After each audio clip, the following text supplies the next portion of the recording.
주제로 잘 강의를 안 해요. 사실 들어보신 적 있으신가요? 이런 주제로 교회에서 성경 공부나 강의로? 처음이에요. 정인이 들어본 적 있어요? 없죠. 네. 교회에서 이제 이런 교회와 방공 뭐 이런 얘기를 이렇게 하는 교회는 없는데, 그 대신에 그 6.25 때나 이제 이럴 때 되면 이렇게 시청 앞으로 직접 나가는 교회는 꽤 많아요. 생각보다. 그쵸? 혹시 뉴스나 이런 데 못 보셨어요? 예, 그래서 이렇게 그 김일성 화형식 이런 거 하고 이제 태극기랑 성조기 들고 그런 거는 이제 뉴스에도 자주 나오죠. 김정일, 김일성은 너무 이제 함을 갖고 예. 그래서 교회에서 사실 방공 교육을 많이 해요.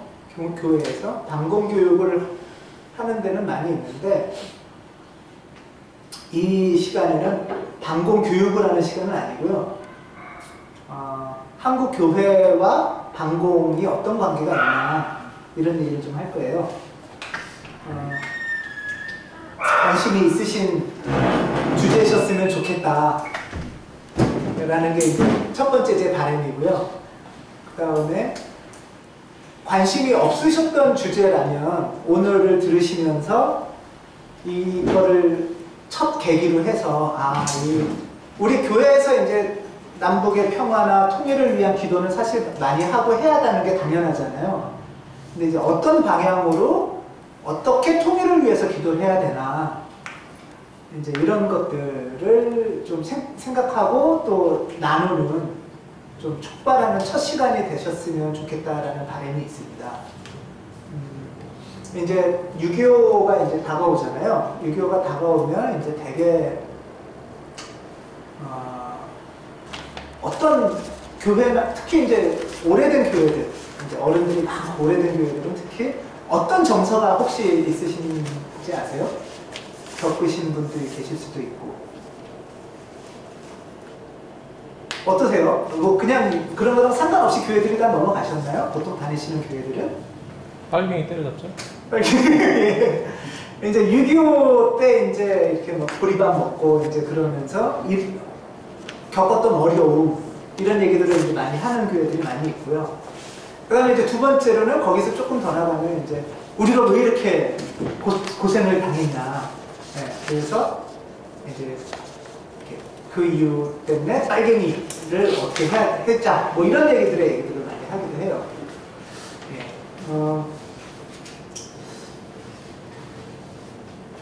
저는 이제 먼저 한국의 기독교와 반공, 여러분 한국에를 떠나서 우리 계속 그 기독교의 으뜸 계명에 대해서 우리 얘기를 나누고 있잖아요.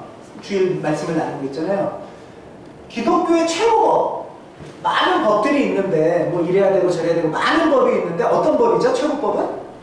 하나님 사랑, 이웃 사랑. 이게 기독교의 최고법이잖아요. 우리가 이제 생각하자고 했던 거는, 제가 주일 말씀을 통해서 계속 말씀드리고 싶었던 거는 이게 최고법이고 나머지는 하위법이라는 거잖아요. 그래서 하위법에 따라서 하위법이 이렇게 있을 때 이 법과 이 법이 서로 충돌해서는 안 된다는 거잖아요. 만약에 이 법과 이 법이 충돌하면 얘를 고쳐야 돼요? 얘를 고쳐야 돼요? 하위법을 고쳐야 되는 거죠. 이게 잘못된 거죠. 예를 들면. 그러니까 그런 판단의 최고의 기준으로 이거, 또는 다른 게 이 자리를 대신하면 안 되는 거잖아요. 그럼 다른 게 이 자리를 대신하면 그거는 이단. 그건 이단이에요, 진짜. 뭐가 됐든 간에 하나님 사랑, 이웃 사랑보다 더 중요한 게 있다, 기독교인은. 그럼 그건 이단 아니겠어요? 예수님의 마음을 갖지 않는 다른 게 차지한다면? 그게 설사 교회 짓는 거든 11조 하는 거든 뭐가 됐든 간에 이 자리를 차지해서는 안 되는 거죠. 그럼 이 최고의 법을 갖고 오늘 이제 이런저런 얘기를 나눌 텐데, 그 중에 하나가 얘와 그 다음에 반공이에요. 반공. 그러면 반공이 얘의 하위법일 거 아니에요. 그쵸? 반공도 얘의 하위법이란 말이에요. 예를 들면 우리나라에서 어떤 법이 있어. 기독교인들은 그 법이 옳은 법인지 틀린 법인지 생각하려면 그것도 얘의 하위법으로 놓고 생각을 해야 되겠죠. 그런가요? 예수님 당시는 아니고 조금 지나서 이제 바울 이후에 1세기, 2세기 때 한 기독교 교회가 많이 동민했던 게 그거예요. 이 법이 로마법이에요. 로마법이 하나님 법의 하위에 있어야 되죠. 기독교인들한테는. 이건 맞죠? 그래서 기독교인들이 이 법을 갖고 로마법대로 세금을 내고 군대를 가는 게 맞는가 틀리는 걸 갖고 계속 고민을 한 거예요. 이해되시죠? 어때? 이거는 정의는 어때요? 모순이 있나? 아니요. 아닌 것 같죠? 나라의 법도 기독교인한테 최고의 법을 기준으로 비교해 보는 거예요. 그렇다면 한국 법은요? 이건 어때요?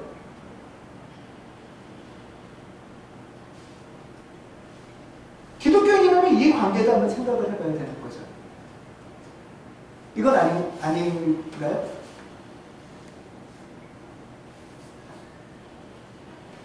로마법, 한국법.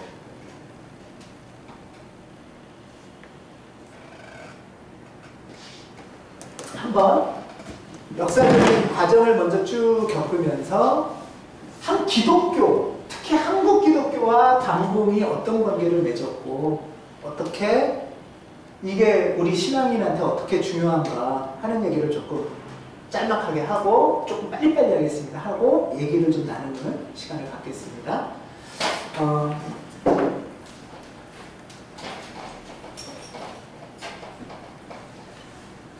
좀 얘기가 거창한가요? 거창한 얘기예요, 사실은.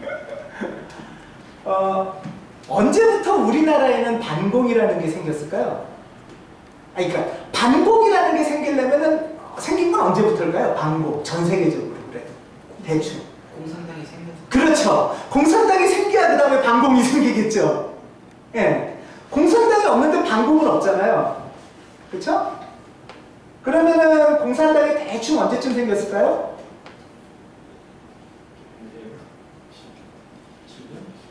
예, 뭐 대충 뭐 스물스물 생긴 건 1800년대 말. 그러다가 이제 뚜렷이 드러나는 게 1900년 초. 그러니까 한 지금으로 치면 100년 정도 된 거예요. 100년가량. 자, 그러면 기독교의 모토는 2000년, 최소한 2000년에서 3000년 이상 된 거죠. 구약까지 치면 최소한 3000년이고 짧아도 2000년 된 거란 말이에요. 얘는 100년 된 거예요. 그쵸? 역사적으로 봐도 얘가 훨씬 크죠. 얘가 기독교의 하나님 사랑, 이웃 사랑입니다.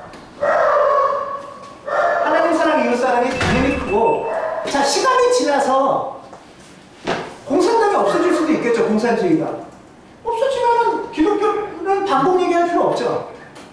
훨씬 크고 오래된 얘기예요. 네. 그러니까 기독교는 훨씬 큰 거고 공산당이든 반공이든 그건 좀 작은 거예요, 사실은. 기독교인의 입장에서 보면.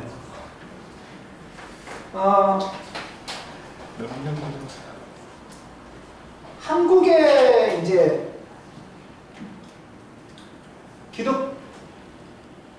여러분 혹시 레미제라블 보셨나요? 레미제라블 보면 막 거기가 배경이 어디죠?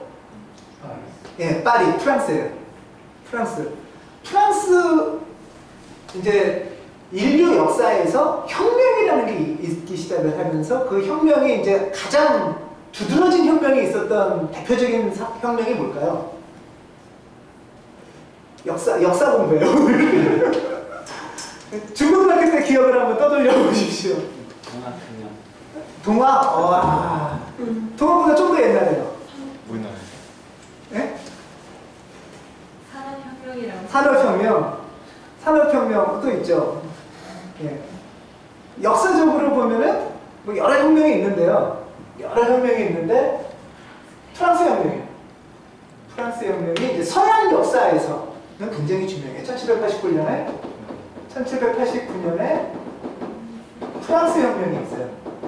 프랑스 대혁명이라고 하는 거죠, 이게. 이게 왜 유명하고 중요할까요? 프랑스 혁명이.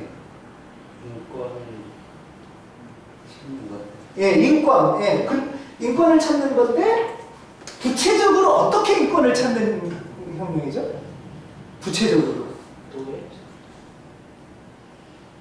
왕을 죽인 혁명이에요.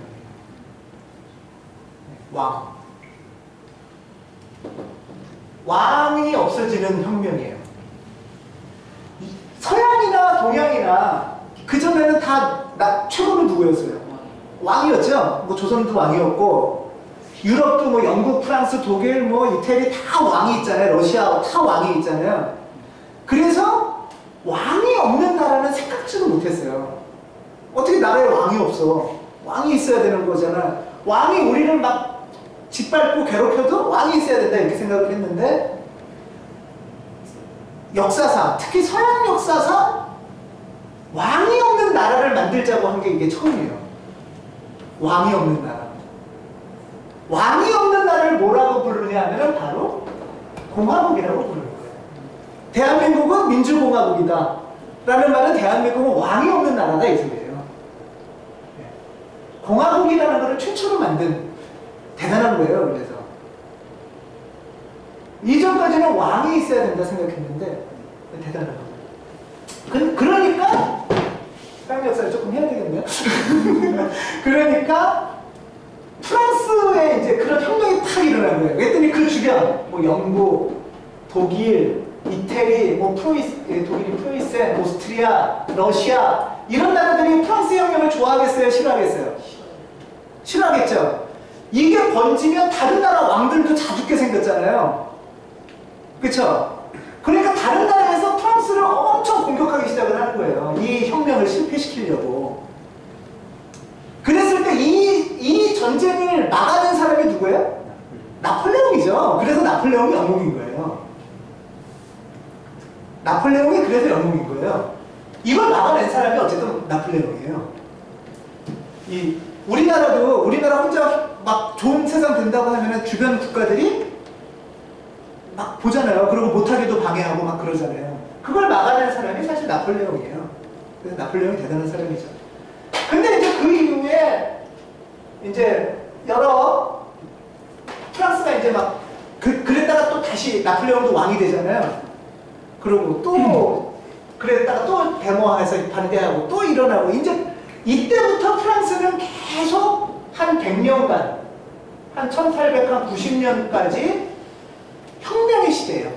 왕이 있었다가 이렇게 했다. 한 100년 정도 걸쳐서 프랑스라는 나라가 생긴 거예요. 그러니까 왕이 없어도 되는 나라를 만드는 데 한 100년이 걸려요. 우리나라 그러니까 굉장히 사실 역사 짧은 거죠. 조선시대에 왕이 있다 갑자기 왕이 없어지고 나라가 생기는 거잖아요. 이 100년 동안에 이제 혁명이 일어났다 없었다는 그 중에 이제 레미제라블 2월 혁명이라는 게 있는 거예요. 레미제라블 혁명. 네. 그래서 이제 이런 막 했는데 사실은 그래도 그렇게 좀 완전히 성공한 혁명은 아니고 어쨌든 이렇게 하다가 1917년에 프랑스가 아니라 러시아. 그래서 또 혁명이 일어나죠. 러시아에서 혁명이 일어났는데 이 러시아 혁명은 완전히 성공을 해요. 러시아 혁명도 뭐 그전부터 있었지만 몇 번에 걸쳐서 하다가 이제 딱 성공을 해요. 여기는 당연히 왕이 없는 나라죠. 그리고 프랑스 혁명하고 비슷하면서도 조금 다른 요 사상을 쉽게 말해서 공산주의라고 하는 거예요. 이 사상을. 그러니까 비슷한 것도 있고 또 다른 것도 있어요. 왕이 없다는 건 똑같죠. 그 다음에 이제 조금 다른 차이들도 있습니다. 아무튼 어쨌든 1700년대 말부터 전 세계가 왕이 없이 사람이 어떻게 잘 살 수 있을까? 평등하게, 자유롭게. 그게 이제 전 세계가 바뀌는 과정이었어요. 그 중에 우리나라도 이 맥락에서 일어난 사건이 있어요. 뭐죠? 1919년 3.1운동이에요. 3.1운동이 세계 맥락에서 일어나는 거예요. 3.1운동. 조선시대가 망했잖아요. 그 다음에 일본이 쳐들어왔죠. 조선시대가 망하고 일본이 쳐들어왔을 때 이 3.1운동에서는 다시 왕을 세워주십시오 이랬을까요? 아니에요. 왕 없는 최소한의 공화국을 만들자라고 했어요. 이게 세계적인 사건이에요, 이것도. 네. 그랬는데 3.1운동이 어쨌든 결과적으로 성공했나요? 실패했나요?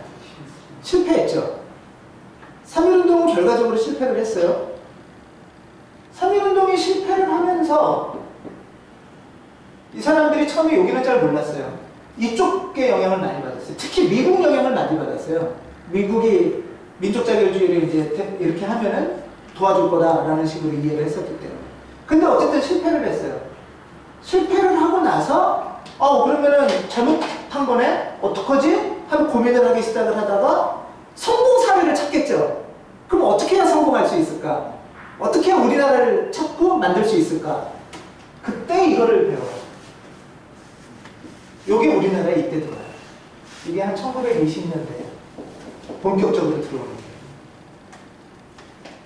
그래서 우리나라에 처음 공산주의라는 게 들어오는 거는 왜 들어오죠?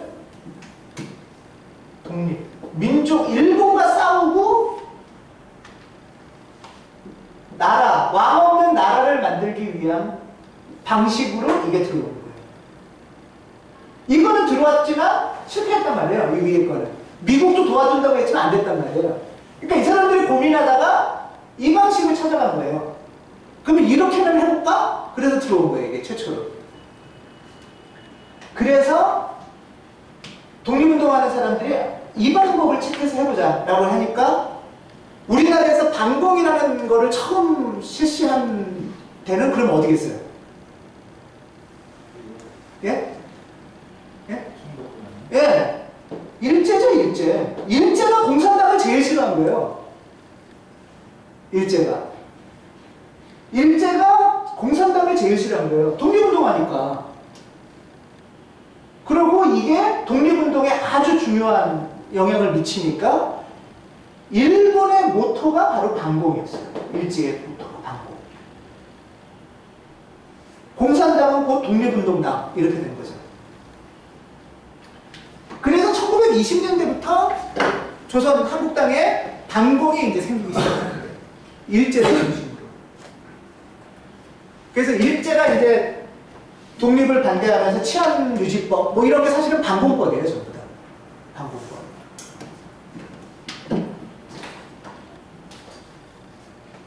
이렇게까지 이해되시나요?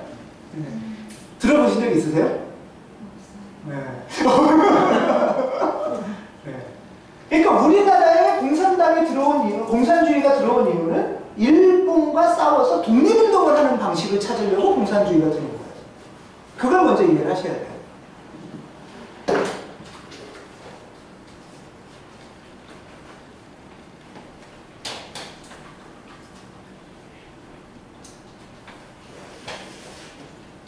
자, 그러면 해방 전에 한반도에 많은 사람들한테는 공산주의가 인기가 있었을까요? 없었을까요? 예? 있었어요. 예. 많은 사람한테 공산주의가 인기가 있었어요. 왜냐하면 이 사회주의, 공산주의 그냥 막 섞어서 그냥 해요. 어차피 그 당시 사람도 구분 못했으니까. 공산주의는 사람들이 보통 어떻게 생각하냐?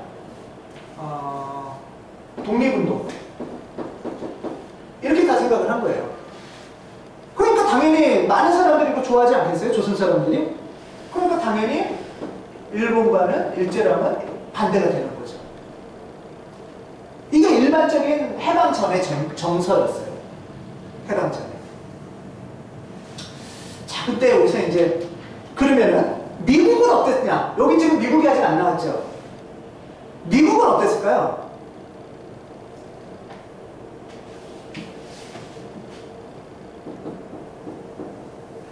미국은 사실 여기에서도 별로 관심이 이렇게 있고 그냥 이렇게 있는 정도였어요.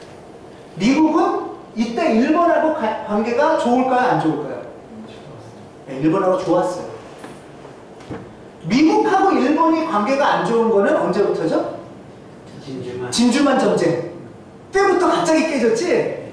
그 전까지는 미국하고 일본은 여기는 뭐 그냥 별로 관계 자체가 별로 없었고요. 이쪽은 사실 관계가 별로 없었고 여기가 관계가 좋았어요.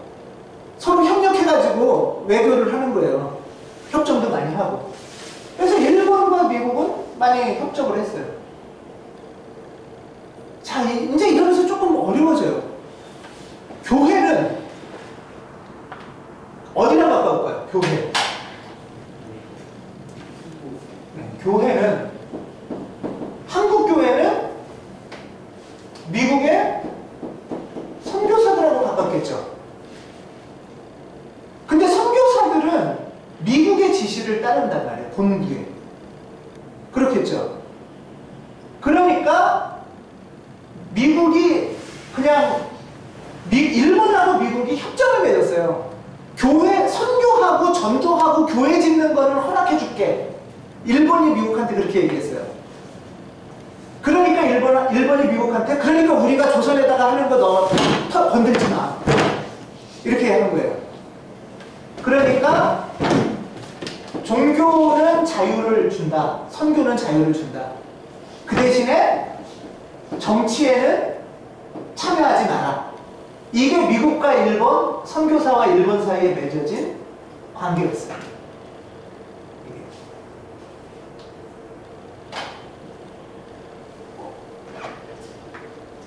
사실 선교사들은 어떻게 보면 이렇게 될 수밖에 없기도 해요. 잘 모르는 상태에서 정치라는 거를 종교 자유를 주고 선교하고 교회 짓는 거에 관심이 있었으니까 선교사들은 사실 조선의 독립에 대한 어떠세요? 여러분 한국에 온 외국의 선교사들이 조선의 독립에 더 관심이 많을까요? 조선의 교회를 짓는 거에 더 관심이 많을까요?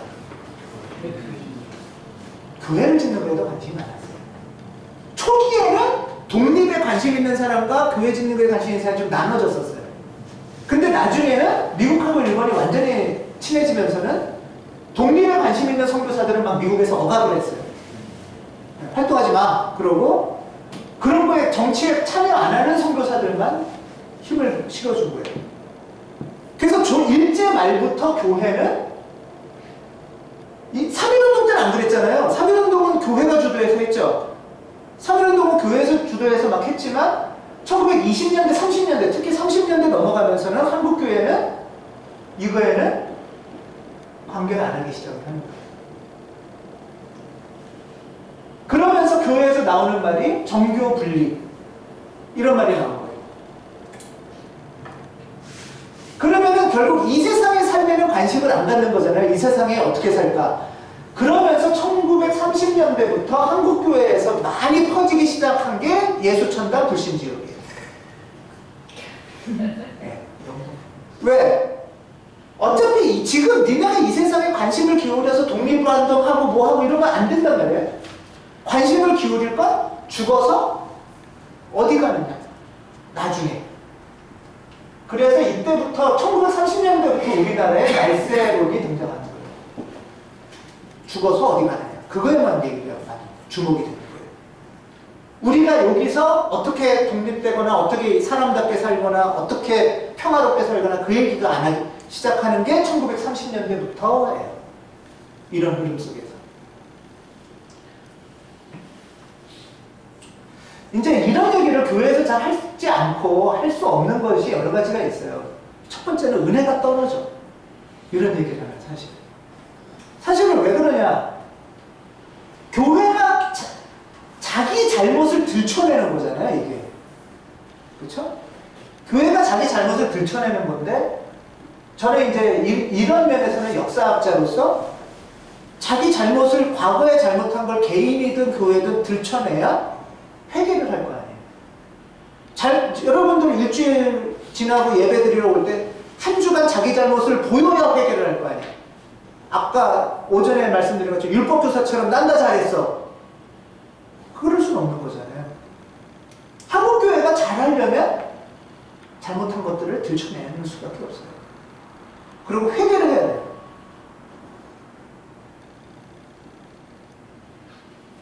이때부터 사실은 한국교회는 일제와 더불어 반공을 얘기를 하기 시작해요.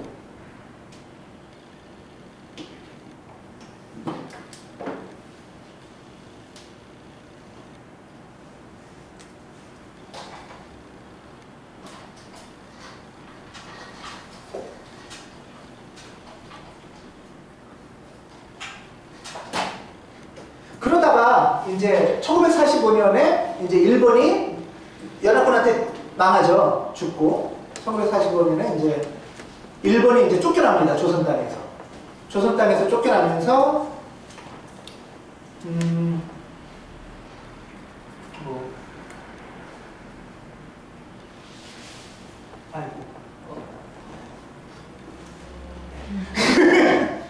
예, 한반도라고 치면은요. 자, 여기 이렇게 일본이 있고요. 한반도라고 치면은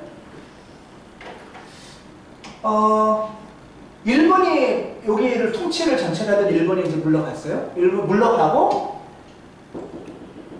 38선이 거지면서 남쪽엔 누가 오죠? 미군이 오고 북쪽에는 소련군이 온단 말이에요. 그렇죠? 남북이 이렇게 왔어요. 자, 이렇게 왔는데 기본적으로 이때까지 기독교인들이 어디에 주로 많이 있을까요? 예? 예, 북쪽. 기독교인은 조선에서 평양에 굉장히 많아요. 평양. 여기, 이쪽. 평양, 신의주. 이쪽이 거의 한 75%예요. 75%.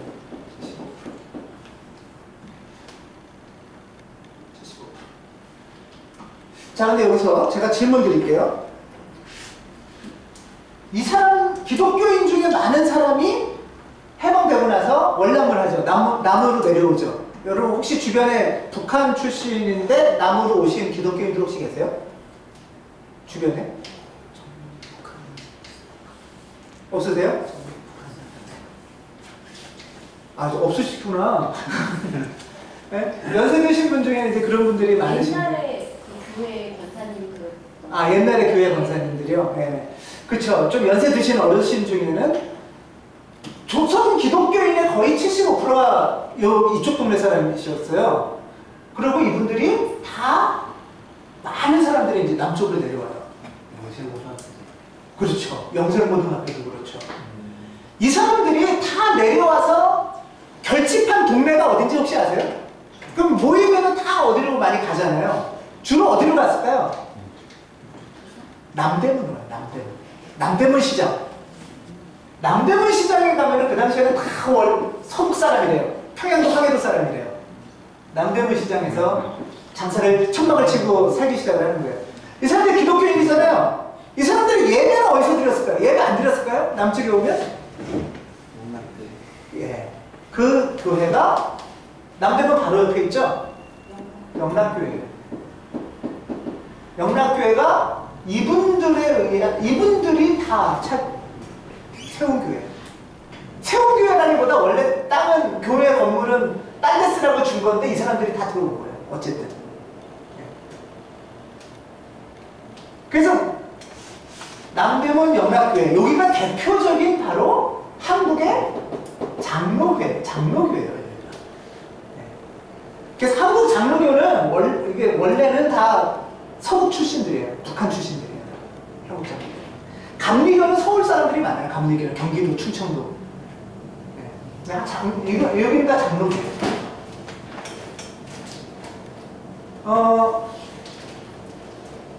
자, 근데 이분들이 다수가 이제 내려왔다는 거예요. 내려왔는데 이분들은 공산당을 좋아할까요? 싫어할까요? 싫어하겠죠. 이분들이 공산당을 싫어하겠죠. 이분들은 고향도 뺏기고 막 어쨌든 그랬기 때문에 공산당이 정말 원수예요. 이 사람들이 한국교회의 중심이에요. 해방 직후에. 대표적인 목사님이 누구죠? 한경직 목사님. 한경직 목사님 서북 신의주 출신. 서북 평양 출신. 그래서 한경직 목사님을 보고 쫓아온 거예요, 다들. 이분들이 한국교회의 주축이 돼요. 이분들이. 자, 그러면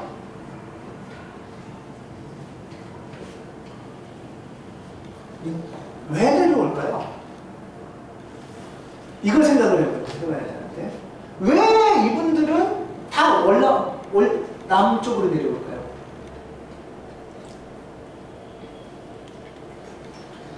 북한은요 1946년 3월에 이제 어떤 소련은 이제 없어지고요. 소련은 없어지고 이렇게 일종의 뭐라고 그럴까? 이거 원래 자기네들의 용어예요. 민주개혁이라는 용어로 개혁을 해요. 북한 지역이. 개혁을 하는데 두 가지를 합니다.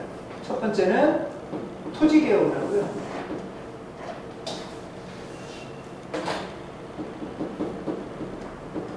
두 번째는 주요 중요한 시설의 국유화를 해요. 국가가 갖는 거죠. 국가가 통치하는 거죠. 자, 이 질문을 하기 전에 할 게 두 가지가 있어요. 일본이 없어졌잖아요. 일본이 없어졌으면 그 다음에 일본이 갖고 있던 재산들이 있겠죠, 여기. 일본 재산이 무지무지 많겠죠, 사실은. 일본인들이 다, 뭐 철도, 예를 들면 철도를 또 일본에서 거고, 광산, 뭐 전기, 뭐 땅, 산, 이런 거 다 일본 거 아니에요? 그쵸? 근데 일본이 없어져 버렸어. 이걸 누가 가질까요, 이제?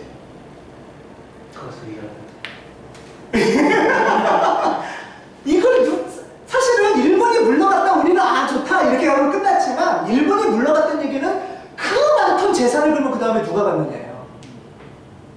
그렇겠죠? 이거를 뭐라고 부르냐면은 우리 남한에서는 적산이라고 불러요. 적의 재산의 준말이에요. 적산 가옥, 뭐 적산 토지 이런 말을 써요. 그래서 이 수많은 원래 이거는 누구 거냐면 또 이걸 옛날에 치면 조선시대 왕 거였어요. 왕이 얼마나 재산이 많겠어요. 예를 들면 그쵸? 막 땅도 있고 그걸 주인 없으니까 왕은 없으니까 일본이 다 가질 거 아니에요. 그다음에 일본이 없어졌어. 독립이 된다, 해방이 된다는 건 이런 의미가 있어요. 조선의 엄청난 재산을 누가 갖느냐예요. 이게 이제 중요한 건데 누가 가지면 좋겠어요, 여러분들? 땅을 누가 가지면 좋겠어요? 아, 내가. 이때 북한에서 한 게 바로 이거예요. 토지개혁. 이게 무상몰수, 무상분배 해가지고 무조건 땅을 다 뺏은 다음에 농사꾼한테 다 주는 거예요.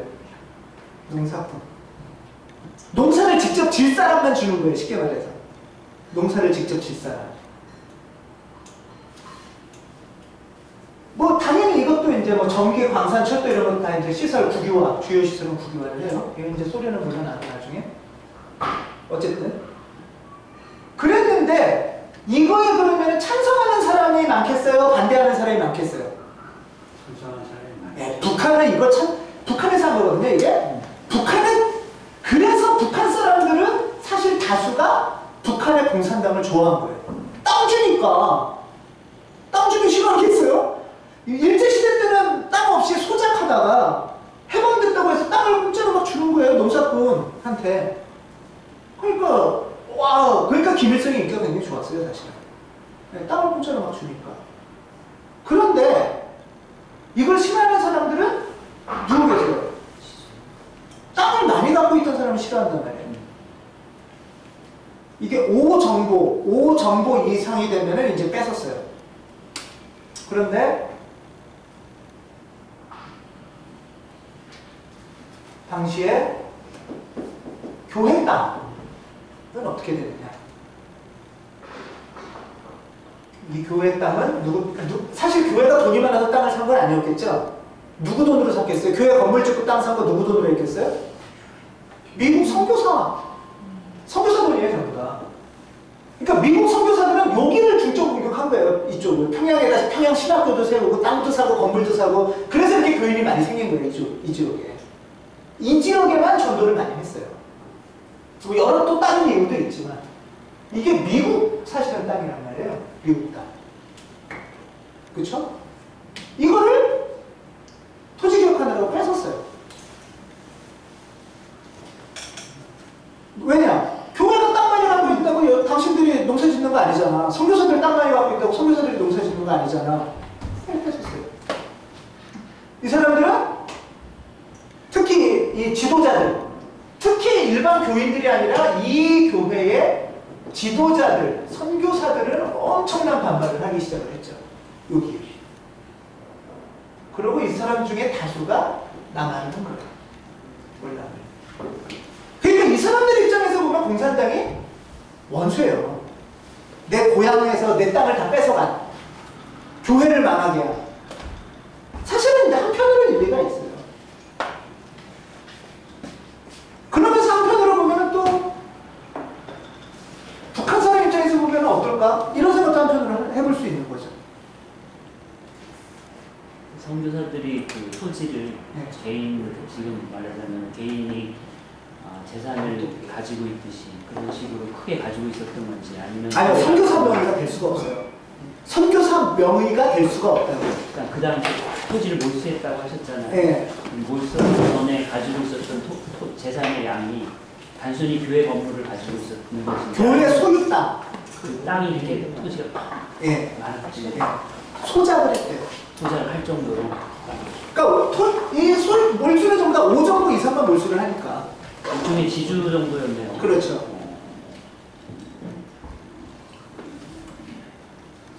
그래서 5정도 15,000평이래요, 그게. 그 정도 이상 되면 이제 몰수를 하는 거예요. 그러니까 그거 15,000평보다 작으면 내려두고. 또 이제 여러 다른 이유도 있어요. 다른 이유들도 있지만 이게 굉장히 큰 이유 중에 하나예요. 그러니까 이 사람들은 굉장히 공산당이 정말 싫은 거죠. 싫을 수밖에 없겠죠. 교회라는 토대도 잃어버리게 만들었고 땅도 없어지게 됐고. 여러분 혹시 서북청년단이라고 들어보셨어요? 네. 서북청년단. 서북청년단이라는 서북이죠. 바로 요 동네죠. 서북, 평양도 이쪽 사람의 청년들이에요. 서북청년단. 는 뭐냐 하면은 북한에 있는 사람들이 아니라 이 사람들이 남하한 사람들이에요. 남하에서 반공운동에 앞장선 제일 사람들이 바로 서북청년단인데 이 사람들이 영락교회 청년회예요. 이렇게 연결이 되는 거예요. 그러니까 당연히 이 사람들이 반공에 앞장서기 시작을 하는 거예요. 반공에. 그러면서 점점 더 가서 기독교인은 당연히 반공을 해야 된다는 게 퍼지기 시작을 해요. 남한에서. 그 다음에 또 하나는 적산가운데기가 이런 북한은 이렇게 했을 때 남한은 적산가옥을 어떻게 처리했을까요? 남한은 적산 재산을 누구한테 분할해 줬을까요? 문제는 이 적산을 남한에서는 미군에서 관리를 했어요. 미군에서 관리를 하면서 미군하고 친한 사람들은 누구냐? 선교사들이에요. 왜 선교사냐 하면은 미군들이 조선에 왔는데 통역을 할 사람이 없잖아요. 일제시대 말기에 다 미국으로 갔던 사람들이 통역사로 다 와요. 한국에. 그래서 남한에서 역할을 하는 거예요. 북한에서 할 일이 없으니까 또 여기 있다가 월남했으니까 이 사람들이 적산을 불화해주는 중간 역할을 해요. 이 사람들이 다 주로 교회나 이런 데 재산을 나눠주죠. 영락교회가 적산이에요. 영락교회가 뭐냐면 원래 일본의 천리교라는 종교가 있어요. 일본의 천리교 건물이에요. 영락교회가. 그렇게 일본의 예를 들어 사당, 뭐 종교 건물 뭐 이런 것들이 있을 거 아니에요. 그런 걸 이제 다 몰수해서 분배해 주는 거예요.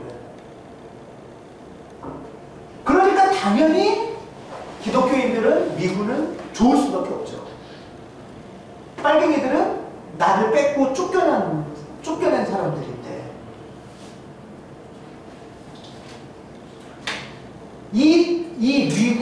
미군과 선교사와 영어를 잘하면서 기독교인인 사람이 있었어요. 그 당시의 지도자. 그 사람이 누굴까요?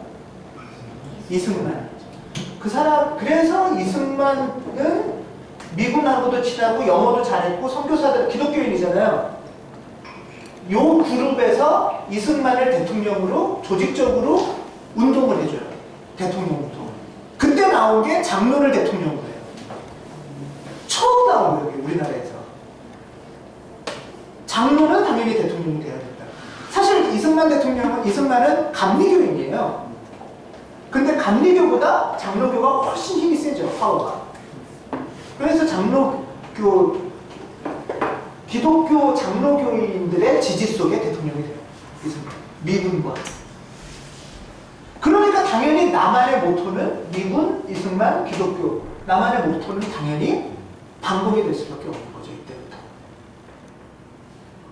근데 옛날에 이제 기억이 나는데요, 청년 때. 네. 이런 어떤 관계성은 배우지 않았지만 반공을 배웠던 기억이 이렇게 어렴풋이 나는데 그거의 가장 큰 이유는 그 사람들이 어떤 것도 없이 이게 공산주의가 인본주의고 예? 공산주의는 인본주의다. 네, 인본주의다. 네, 인본주의다. 그리고 북한이나 어떤 소련이나 이런 데서는 기독교를 다 박해를 했다. 그렇게 얘기를 들었고 그러면서 이제 공산주의 반공은 곧 우리가 하나님 사랑의 개념으로 받아들였던 것 같아요. 예. 반공이라는 것 자체가 공산주의를 배척한다는 것 자체는 내가 하나님을 배척하는 어떤 주의를 배척하는 거다라고 배웠기 때문에 반공주의가 곧 기독교 사상에 굉장히 큰 뿌리를 내렸다고 저는 그렇게 배웠거든요. 그런 인본주의나 이런 것들로 그 명분을 가진 건가요? 그렇죠. 이제 이 말 자체가 무슨 뜻인지 모르겠어요. 공산주의가 인본주의는 공산주의의 반대말은 뭐예요? 자본주의. 공산주의는 인본주의면은 공산주의 반대말이 자본주의면 인본주의 반대말이 신본주의면 공산주의는 인본주의면 자본주의는 하나님이 만드셨다는 얘기잖아요. 그렇게 되는 건가요? 그러니까 이건 말이 안 되는 거 아니에요? 자본주의를 하나님이 만드셨으면 자본주의가 창조서부터 있어야지 왜 몇백 년 안 되게 요 최근에 만드셔요. 그거 자체가 말이 안 되잖아요. 예수님 시대는 자본주의가 없었잖아요. 쉽게 말해서. 공자님 일단 신을 법을 하니까 인본주의라고 했던 거고. 그러니까 이제 인본주의라는 말은 그러니까 완전히 잘못 쓰인 말이고 단지 이건 있어요. 박해는 했어요. 북한에서 기독교인을 박해한 거는 뭐냐면 왜 이건 두 가지예요. 공산당이 기독교를 박해하는 이유가 있어요. 공산주의가 기독교를 박해할 때 기독교는 예를 들면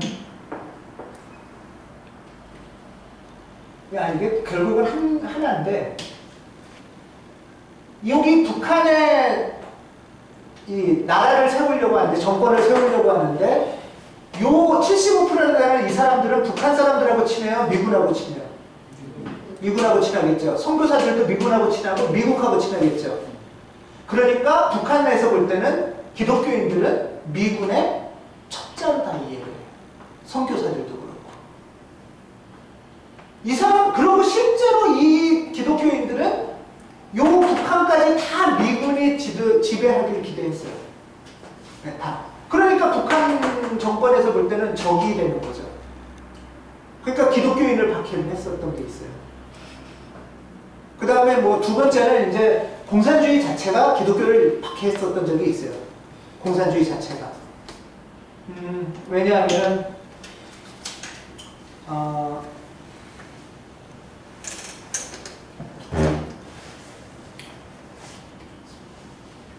소위 말해서 여러분 혹시 이런 말 들어보셨나요? 종교는 아편이다 라는 말. 이때 이 종교는 기독교를 말해요. 기독교는 정말 사람들을 행복하게 해주고 자유롭게 해주고 땅을 나눠주고 이런 일을 하진 않고 힘들다고 할 때 교회 가서 잊어버리게만 해준다. 이 소리예요. 이런 비판을 많이 했어요. 공산당에서 기독교를 비판할 때. 그래서 기독교를 박해한 측면이 있어요. 반은 맞고 반은 틀리죠. 이거는. 교회가 이런 역할만 한다면 이거는 정말 문제가 있는 거죠. 그 용어 그런 그 명제가 막스가 예, 이거는 막스 앵겔스 근데 시대. 이제 그 다음에 공산주의 지도자들이 그렇게 이용해서 교회를 탄압하는 쪽으로 무식했던 것도 있어요. 물론 종교가 뭔지 몰랐던 것도 있어요. 네. 공산주의자들이. 공산주의자들이 정말 종교에 좋은 거를 몰랐던 무식함도 있어요. 매도하는 분명하게. 측면이 있었던 것 같긴 하네요. 예? 매도하는 측면이. 예, 그럼요. 그러니까 이 당시에 공산주의자들도 무식했어요. 제가 지금 말씀드리고 싶은 거는 이 공산주의 너무 좋고 이건 너무 나쁘다 이게 아니라 이 사람들도 굉장히 무식하게 일을 처리한 거예요. 예. 막 폭력적으로 무식하게 기독교인은 무조건 미군 첩자고 아편이고 뭐 다 쫓아내 죽여 막 이런 식으로 나오는 거예요. 북한도. 그러니까 그것도 문제죠. 그러니까 이쪽에서 그만큼 또 이 원수들 너 죽고 나 죽자 이렇게 또 나오는 겁니다. 그러니까 완전히 폭력의 시대로 접어드는 거예요. 폭력의 시대. 남한이나 북한이나 똑같이 이제 결국 미군이 이제 이승만 정권이 들어오고 북한이 김일성 정권이 들어오면서 남북이 똑같이 북진 통일, 남한에서는 북한에서는 남진 통일을 항상 주장을 했어요. 이 통일을 어떻게 해요? 전쟁으로. 그리고 남한 기독교인들은 전쟁이 나서 북한을 다 죽이기를 매일 기도했어요. 그게 기도 제목이었어요. 쳐들어가서 죽였으면 좋겠다. 이쪽에서도 또 서로.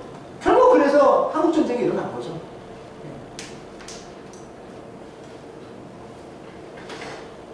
이게 이제 한국에서 남한에서 반공주의가 자리 잡게 된 이유예요. 이러고 나서부터는 이제 한국에서는 언제나 반공이 굉장히 중요해지기 시작을 한 거예요. 반공이.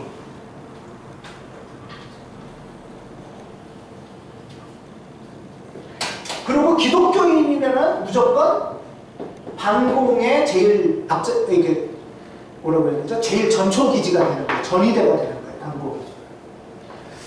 근데 이것 때문에 아주 사실은 많은 아픔이 우리한테는 있었어요. 예를 들면 뭐 가장 대표적인 사건이 제주 4.3 사건이에요. 제주 4.3 사건.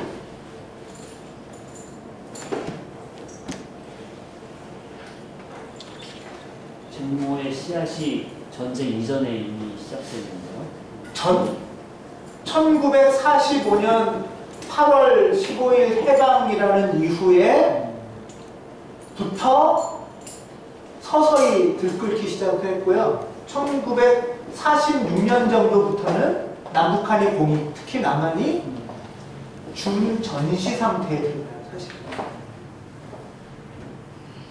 왜? 남한에서 일제시대 때까지는 이 사람들이 사회주의가 인기가 많았잖아요. 그쵸? 근데 문제는 뭐냐면 일제시대까지 여기 공산주의자들이 많았어요. 실제로. 왜? 좋으니까 독립운동 했으니까. 이제 이 사람들이 내려와서 하는 일이 할 일이 뭐예요? 여기서 공산당을 없애는 거예요. 남한에서. 이해되세요? 왜? 일제시대까지 공산주의 사회주의자가 인기가 많았기 때문에 자생적으로 여기저기 많았단 말이에요. 그랬는데 반공과 이승만과 미군정에 들어왔으니까 이걸 하기 위해서는 공산당을 없애야 되는 문제가 생기잖아요. 그쵸? 공산당을 잡는 게 첫째 목표였단 말이에요. 그래야 정부가 생기니까. 그래서 이때부터 48년, 한 1952년까지는 전쟁을 시작하는 거예요. 사실. 1950년 6월 25일 날 갑자기 평화롭다가 전쟁이 빵 터진 게 아니고, 그거가 대표적인 게 뭐 대구의 뭐 11 폭동이라든가, 그 다음에 1947년도에, 사실 4.3 사건 1947년도 3.1운동서부터 시작이 돼요, 제주도에서. 왜 이런 게 생기냐 하면은, 이 당시에 빨갱이를 잡는 경찰들이 누구예요? 일제경찰들이라고 해요. 일제시대의 경찰을 그대로 이 시대의 경찰로 취직을 시켰단 말이에요. 그러니까 갑자기 주민들은 황당한 거죠, 이 백성들은. 일제경찰들하고 싸울 수밖에 없는 거예요. 자, 그러면은 이제 여기서 해방 직후에 우리의 과제는 뭐냐면, 원래는 뭐겠어요? 원래는 일본으로부터 벗어났으니까 일제를 없애는 거를 해야 되는 거예요? 아니면은 공산당을 없애는 걸 해야 되는 거예요? 이 두 개가 과제잖아요. 그렇죠? 많은 보통 사람들은 일본을 해방됐으니까 이제 일제의 잔재를 없애자, 이거 생각했겠죠. 근데 해방됐는데 교회나 이승만 정권이라는 일제는 안 없애고 공산당을 없애야 된다, 이렇게 나오는 거죠. 그리고 공산당을 없애는데 누굴 앞세워서? 일제시대 때 경찰을 앞세워서. 일제시대 경찰이 그대로 이승만 시대 경찰이니까. 그래서 우리나라는 지금 친일 척결이 안 된 거예요. 이 이후로 일제에 대한 일제 척결 얘기는 없어요. 항상 공산당 척결 얘기는 있죠, 남한에서. 그래서 이렇게 된 거예요. 갑자기 공산당을 없애기 위해서 일본과 손을 잡기 시작을 하는 거예요, 쉽게 말해서. 그러니까 사람들은 헷갈리죠. 일본하고 그렇게 몇십 년을 싸우면서 독립운동을 했는데 일본이 갑자기 손을 잡고 공산당을 없애야 된다니까.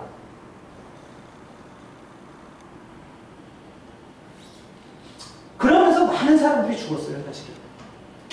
제주도에 많은 사람들이 죽었고요. 그냥 민간인들이